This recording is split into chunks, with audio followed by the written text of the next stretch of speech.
Hello, my name is Jim Sturbick, and I'm posting again on YouTube. And today is Friday, May 4th,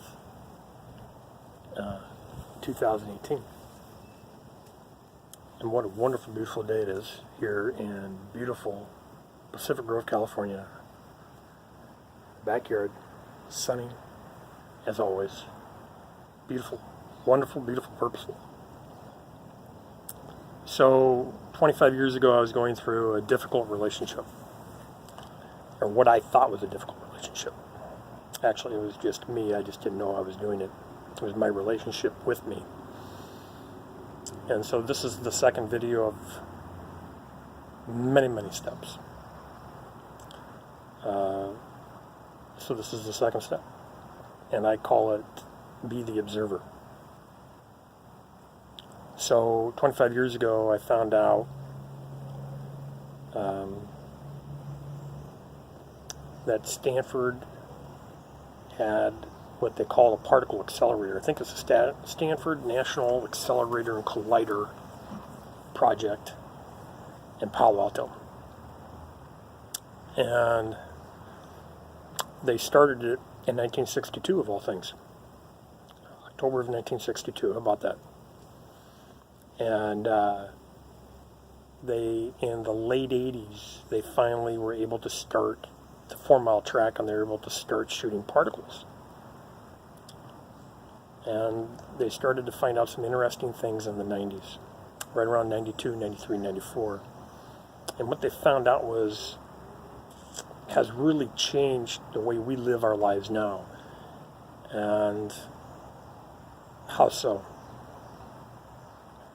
That they would shoot these particles, and they had teams of scientists, and they spent literally hundreds of millions of dollars to do this.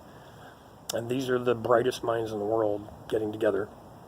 And when they watched the particle go through a slit, the particle did exactly what they thought it was going to do.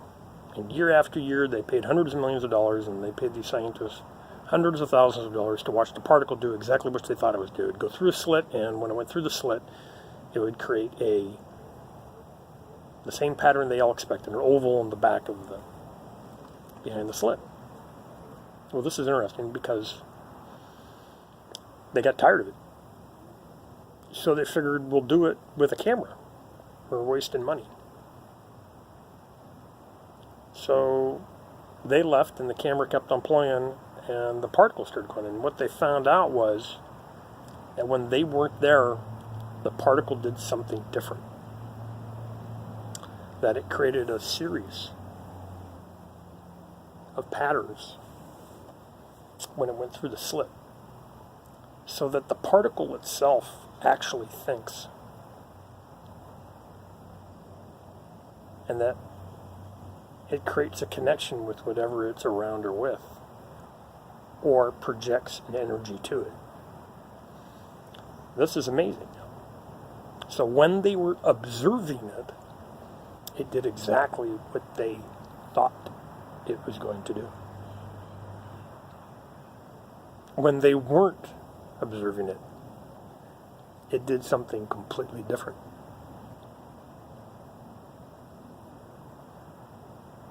So this goes back to a statement that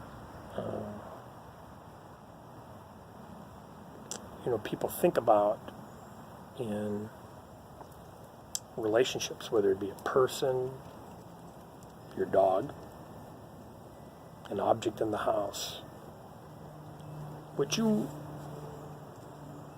observe or expect it to do, that's what it's going to do. But if you're not, be careful, because it's going to do what it wants to do. And with that, namaste.